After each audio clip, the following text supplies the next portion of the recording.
Maharashtra 36 news bulletin मध्ये आपलं स्वागत। आणि आता जाणून घेऊयात महाराष्ट्राच्या 36 जिल्ह्यातील राजकीय, सामाजिक, क्रीडा, कृषी क्षेत्रातील घडामोडींचा वेगवान आढावा। विश्व वारकरी सेना आणि वारकरी साहित्य परिषद तसेच महाराष्ट्रातील इतर वारकरी संघटनांच्या माध्यमातून किमान 100 भाविकांना धार्मिक कार्यक्रमाला नियम आणि अटी लागू करून रीतसर परवानगी देण्यात यावी, यासाठी अकोला जिल्हाधिकारी कार्यालयासमोर वारकरी संप्रदायाच्या वतीनं आमरण उपोषण करण्यात आलंय। राष्ट्रवादीच्या खासदार सुप्रिया सुळे यांच्या मुख्यमंत्री पदाबाबत राष्ट्रवादीचे सर्वेसर्वा शरद पवार यांनी मोठं विधान केलंय। सुप्रिया सुळेंना राज्याच्या राजकारणात रस नाही, त्यांना केंद्राच्या राजकारणात रस आहे असं सांगत सुप्रिया यांच्या मुख्यमंत्री पदाच्या चर्चांना पूर्णविराम देण्याचा प्रयत्न शरद पवार यांनी केलाय। पदवीधर मतदारसंघाच्या निवडणुकीनंतर औरंगाबाद महापालिका निवडणुकीचे पडघम वाजू लागलेत। महापालिकेत निवडणुकीपूर्वी कोणतीही युती किंवा आघाडी करणार नाही, मात्र निवडणुकीनंतर अशी आघाडी करण्यास एमआयएमची कोणतीही हरकत नसेल असं खासदार इम्तियाज जलील यांनी सांगितलंय। जागतिक अपंग दिनाचं औचित्य साधत प्रहार अपंग क्रांती संस्था इंदापूर शहर व तालुका यांच्या वतीने इंदापूर शहरातील ज्योतिबाच्या माळावर वृक्षारोपण करण्यात आलंय। याचसोबत इंदापूर शहर व तालुक्यातील अपंग बांधवांना आरोग्याच्या दृष्टीनं महत्त्वपूर्ण मार्गदर्शन करण्यात आलं। आपल्या विविध मागण्यांसाठी अखिल भारतीय समता परिषद आणि ओबीसींच्या सर्व संघटनेच्या वतीनं अकोला जिल्हाधिकारी कार्यालयावर मोर्चा काढण्यात आलाय। ओबीसी आरक्षण मागण्या पूर्ण करा, जातीनिहाय ओबीसी जनगणना करा यांसह विविध मागण्या यावेळी करण्यात आल्या। बॉलिवूड उत्तर प्रदेशला हलवून मुंबईचं महत्त्व कमी करण्याचा डाव असल्याचा आरोप होत असतानाच आता या फिल्म इंडस्ट्रीला जन्म हा मराठी माणसानं दिलाय आणि ही फिल्म इंडस्ट्री दुसरीकडे हलवण्याचा प्रयत्न करणाऱ्या तसेच महाराष्ट्राच्या मुळावर उठणाऱ्या लोकांपासून सावध होण्याची गरज असल्याची जोरदार टीका शिवसेनेचे खासदार अरविंद सावंत यांनी अमरावतीमध्ये बोलताना केली आहे। मुंबईत बॉलिवूड ही एक वेगळी ओळख आहे, कारण महाराष्ट्र सरकारने बॉलिवूडच्या विकासासाठी अनेक प्रकारच्या चांगल्या पायाभूत सुविधा आणि अद्ययावत यंत्रणा उपलब्ध करून दिल्या। त्यामुळे मुंबईतून बॉलिवूड बाहेरच्या राज्यात घेऊन जाण्याचा कोणी कितीही प्रयत्न केला तरी हे बॉलिवूड मुंबईतून इतर राज्यात जाण्याची कोणतीही शक्यता नाही, अशी माहिती गृहमंत्री अनिल देशमुख यांनी दिली। परराज्यात काही लाख कामगार गेल्यामुळे काही उद्योगांना कामगार कमी पडतील। कामगार राज्य सोडून गेले असले तरी ते परत येण्याची शक्यता आहे आणि जरी नाही आले तरी महाराष्ट्राची कुचंबणा होणार नाही। राज्यात पुरेसे मनुष्यबळ असून ते मनुष्यबळ नोकरीला पात्र करण्यासाठी शासन समर्थ आहे, असं उद्योग मंत्री तथा पालकमंत्री सुभाष देसाई यांनी स्पष्ट केलंय। कल्याण रेल्वे स्थानकातील लोकग्राम पुलाच्या कामाला गती देण्यात आली आहे, त्याचबरोबर चिखलोली स्थानकाच्या कामाला देखील गती देण्यात आली आहे। तर याशिवाय रेल्वेच्या 5व्या आणि 6व्या मार्गिकेचं काम अंतिम टप्प्यात आलंय। हे काम जून 2021 पर्यंत पूर्ण होणार असल्याची माहिती कल्याणचे खासदार डॉ. श्रीकांत शिंदे यांनी दिली। पुणे आणि पिंपरी चिंचवड मधील निळ्या पूररेषेमध्ये येत असलेल्या झोपडपट्ट्यांचा पुनर्विकास रखडत असल्यामुळे पूररेषेत येत असलेल्या शहरातील झोपडपट्ट्यांचा पुनर्विकास प्रस्तावित आहे। झोपडपट्टी पुनर्वसन प्राधिकरणाने तसा प्रस्ताव राज्याच्या गृहनिर्माण विभागाला पाठवलाय। हा प्रस्ताव मंजूर झाल्यास शहरातील 6 झोपडपट्ट्यांच्या पुनर्वसनाचा मार्ग मोकळा होणार आहे। शेतकऱ्यांना कृषी कायद्याला विरोधच करायचा आहे तर त्यांनी दुसरीकडे जाऊन मरावं, असं विधान केंद्रीय राज्यमंत्री रतनलाल कटारिया यांनी केलंय। तर या वक्तव्याचा राज्यमंत्री बच्चू कडू यांनी चांगलाच समाचार घेऊन रतनलाल कटारिया यांनी तात्काळ या शेतकऱ्यांची माफी मागावी, अन्यथा त्यांचं तोंड काळं केल्याशिवाय आम्ही राहणार नाही, असा इशारा बच्चू कडू यांनी दिलाय। कोरोनाची लस आल्यानंतर ती सुरुवातीला डॉक्टर, पोलीस आणि कोरोना सेवकांनाच दिली जाणार असल्याची घोषणा आरोग्यमंत्री राजेश टोपे यांनी केली आहे। त्यावर मनसे नेते बाळा नांदगावकर यांनी डॉक्टर, पोलिसांसह लष्करातील जवान आणि माजी सैनिक व त्यांच्या परिवारांचं अग्रक्रमानं लसीकरण करण्यात यावं, अशी मागणी केली आहे। पदवीधर व शिक्षक मतदारसंघात मतदान पार पडलं। या मतदानादरम्यान पंढरपूर शहरात असलेल्या मतदान केंद्रात मतदान सुरू असताना शिरकाव करणारे सोलापूर येथील भाजप खासदार जय सिद्धेश्वर स्वामी यांच्यावर अखेर आचारसंहितेचा भंग केल्याचा गुन्हा दाखल झालाय। कोकण रेल्वे मार्गावरील 3 एक्सप्रेस गाड्यांना रेल्वे बोर्डाच्या मान्यतेनं प्रायोगिक थांबे देण्यात आले असून त्यांना फेब्रुवारी 2020 मध्ये 3 महिन्यांची मुदतवाढही मिळाली होती। लॉकडाऊन दरम्यान या गाड्यांच्या प्रायोगिक थांब्याचा कालावधी संपुष्टात येत आहे। कोकण रेल्वेकडून कायमस्वरूपी थांब्याची प्रक्रिया पूर्ण झाली नसल्यानं हे थांबे वेळापत्रकातून वगळण्यात आले। त्यामुळे लॉकडाऊन संपल्यानंतर कोकण रेल्वे पूर्ण क्षमतेनं धावू लागल्यावर या थांब्याविना प्रवाशांना फटका बसण्याची शक्यता निर्माण झाली आहे।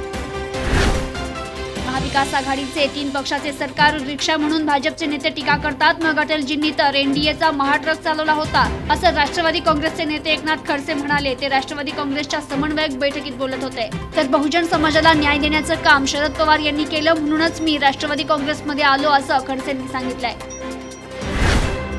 नंदुरबार विधान परिषद पोटनिवडणुकीमध्ये महाविकास आघाडीला धक्का बसलाय. भाजपचे उमेदवार अमरीश पटेल यांनी काँग्रेसचे उमेदवार अभिजित पाटील यांचा पराभव करत दणदणीत विजय मिळवलाय. दरम्यान पटेल यांच्या विजयाची अधिकृत घोषणा होणं बाकी आहे. महाविकास आघाडी सरकार सत्तेत आल्यानंतर पहिल्या स्थानिक निवडणुकीला सामोरं जात असून पहिल्याच निवडणुकीत पराभवाला सामोरं जात आहे.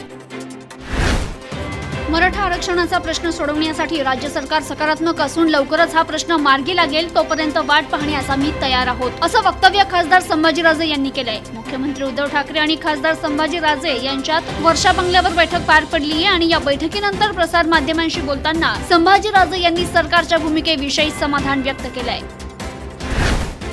भारताचे प्रथम स्वातंत्र्य सैनिक शहीद हजरत टिपू सुलतान यांच्या 271व्या जयंतीनिमित्त तसेच 26/11 मुंबई हल्ल्यातील शहीदांच्या स्मरणार्थ अकलूज शहरात हजरत टिपू सुलतान यंग ब्रिगेड आणि मुस्लिम समाज माळशिरस तालुका यांच्या वतीनं नागरिकांना मास्क वाटप करण्यात आलंय.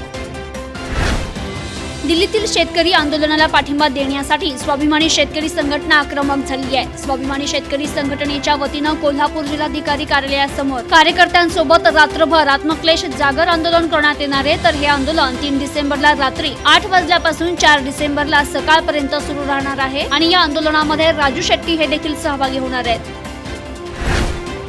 शिर्डी संस्थानने भक्तांच्या पोशाखाबाबत घेतलेल्या निर्णयावर पालकमंत्री हसन मुश्रीफ यांनी प्रथमच प्रतिक्रिया दिली आहे. या निर्णयाबाबत गैरसमज न करता केवळ पावित्र्य टिकावं या भावनेतून संस्थाननं हे केलेलं आवाहन आहे असं स्पष्ट करतानाच या आवाहनाचं पालन करा असंही त्यांनी सांगितलंय. ताडोबा अभयारण्यात पर्यटनाला आलेल्या पर्यटकांकडून पैसे घेत प्रवेश देण्याची घटना उघडकीस आली असून या प्रकरणी दोघांना अटक करण्यात आली आहे. तर ताडोबा व्याघ्र प्रकल्पाचं आरक्षण मिळवण्यासाठी वन विभागानं कोणत्याही खासगी व्यक्तीची नेमणूक केलेली नाही. पर्यटकांनी अशा कोणत्याही भूलथापांना बळी पडू नये असं आवाहन ताडोबा व्याघ्र प्रकल्पातर्फे करण्यात येत आहे. राज्यातील शहर आणि ग्रामीण भागातील वस्त्यांची जातीवाचक नावे बदलण्याची मागणी अनेक दिवसांपासून होत होती. या संदर्भात मंत्रिमंडळ बैठकीत महत्त्वाचा निर्णय घेण्यात आलाय. वस्त्यांचे जातीवाचक नावे बदलून नवीन नावे देण्यात येणार आहे. तर मुख्यमंत्री उद्धव ठाकरे यांच्या अध्यक्षतेखाली नुकत्याच झालेल्या मंत्रिमंडळाच्या बैठकीत याबाबत निर्णय घेण्यात आलाय. जालनामधील धावडा ते अजिंठा या राष्ट्रीय महामार्गावर धावडा पुलाजवळ टाटा ट्रस्टबोट ट्रक धावडावरून अजिंठाकडे जात असताना पुलावर ड्रायव्हरचा ताबा सुटल्यानं रोडच्या खाली जाऊन ट्रक पलटी झाला. यामध्ये ड्रायव्हर आणि गाडीचा किन्नर दोघेच जखमी झालेत. कळमनुरी नगर परिषद हद्दीतील नगर परिषदेचे मुख्याधिकारी यांच्यासाठी शासनानं बांधलेले निवासस्थान धुळखात पडलं असून संबंधित निवासस्थान किरायानं देण्यात यावं अशी मागणी वंचित बहुजन आघाडी कळमनुरीच्या वतीनं उपविभागीय अधिकारी यांना निवेदनाद्वारे केली आहे. श्रीगोंदा तालुक्यातील कवठा येथे वनविभागाच्या क्षेत्रालगत भीमा नदी पात्रात अवैध वाळू उपसा करणाऱ्या यांत्रिक फायबर बोटींवर श्रीगोंदा पोलिसांनी छापा टाकत 27 लाख रुपयांचा मुद्देमाल जप्त करून 2 आरोपींविरुद्ध श्रीगोंदा पोलीस ठाण्यात गुन्हा दाखल केलाय. अंबरनाथ नगरपालिकेचा माजी नगरोपाध्यक्ष आणि सध्या भाजप कार्यकर्ता असलेला सुनील वाघमारे याच्यावर बलात्काराचा गुन्हा शिवाजीनगर पोलीस ठाण्यात दाखल करण्यात आलाय. तर लॉकडाऊनच्या काळात धान्य घेण्यासाठी पीडित महिला वाघमारे याच्या घरी गेली असता वाघमारे यांनी जबरदस्ती केल्याचा आरोप पीडित महिलेनं केलाय. दरम्यान आरोपी सुनील वाघमारे हा फरार झालाय. बीड, औरंगाबाद, नांदेड, सोलापूर, सातारा, धुळे आणि अहमदनगर अशा 7 जिल्ह्यातील निवड झालेल्या उमेदवारांच्या पदभरतीचा मार्ग मोकळा झालाय. एससी, बीसी संवर्गातील पदे वगळता इतर प्रवर्गातील निवड झालेल्या उमेदवारांना नियुक्ती देण्यात येणार असल्याची माहिती महसूल मंत्री बाळासाहेब थोरात यांनी दिली आहे. छत्रपती संभाजीराजे प्रतिष्ठानच्या सन 2021च्या दिनदर्शिकेचं प्रकाशन श्री क्षेत्र सोनारी येथील काळभैरवनाथ मंदिराचे मठाधिपती श्री श्री श्री महंत शामनाथ महाराज यांच्या शुभ हस्ते करण्यात आलंय. पुण्यातील मंचर ग्रामपंचायतीचे नगरपंचायतीत रूपांतर होऊन मंचर शहर नगरपंचायत स्थापन करण्याच्या प्रस्तावावर नगरविकास मंत्री एकनाथ शिंदे यांनी सही करून मंजुरी दिली असून येत्या 3 ते 4 दिवसात मुंबईमध्ये मंचर नगरपंचायतीची घोषणा करण्यात येणार असल्याची माहिती शिवसेना उपनेते संपर्क प्रमुख तथा माजी खासदार शिवाजीराव आढळराव पाटील यांनी दिली. केर कचरा टाकण्यासाठी गेलेल्या महिलेवर वाघानं हल्ला करून तिला ठार केले. तर ही घटना ब्रह्मपुरी तालुक्यातील उत्तर वन परिक्षेत्रांतर्गत येणाऱ्या डोरली चिचगाव येथे घडली आहे. तारा खरकाटे असं या मृतक महिलेचं नाव आहे. पाथर्डी आष्टी तालुक्यात बिबट्याला जेरबंद करण्यासाठी वन विभागाने ठिकठिकाणी पिंजरे लावलेत। या पिंजऱ्यामध्ये मढी शिरापूर रोडवरील शेरी परिसरात लावण्यात आलेल्या पिंजऱ्यात एक नर जातीचा बिबट्या अडकल्याचं निदर्शनास आलंय। यामुळे पिंजऱ्यात जेरबंद झालेल्या बिबट्यांची संख्या 4 झाली आहे। तर नरभक्षक बिबट्या हाच आहे का यासाठी त्याला तपासणीसाठी नगर आणि बोरिवली येथे घेऊन जाण्यात येणार आहे।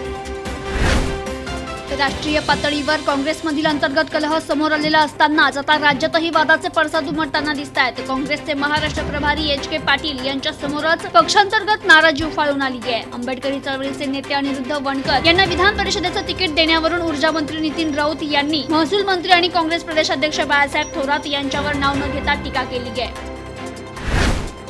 सध्या राज्यात मराठा आरक्षणावरून रान पेटलं असतानाच माढ्याचे भाजपचे खासदार रणजितसिंह नाईक निंबाळकर यांनी राज्यपाल भगतसिंग कोश्यारी यांची भेट घेऊन मराठा आरक्षणाबाबत आपण लक्ष घालावं आणि मराठा समाज बांधवांना आरक्षण मिळवून द्यावं यासाठी प्रयत्न करावे अशी आग्रही मागणी केली आहे।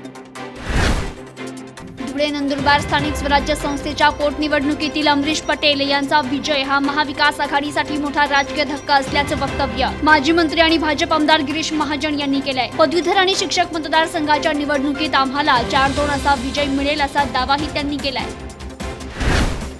लॉकडाऊन काळात बंद करण्यात आलेल्या रेल्वे गाड्या हळूहळू सुरू करण्यात येत आहेत। धार्मिक स्थळे खुली झाल्यानं त्यांना जोडणाऱ्या गाड्याही सुरू होत आहेत। शिर्डीला जोडणाऱ्या 3 गाड्या 5 डिसेंबर पासून सुरू करण्याचा निर्णय मध्य रेल्वेने घेतलाय।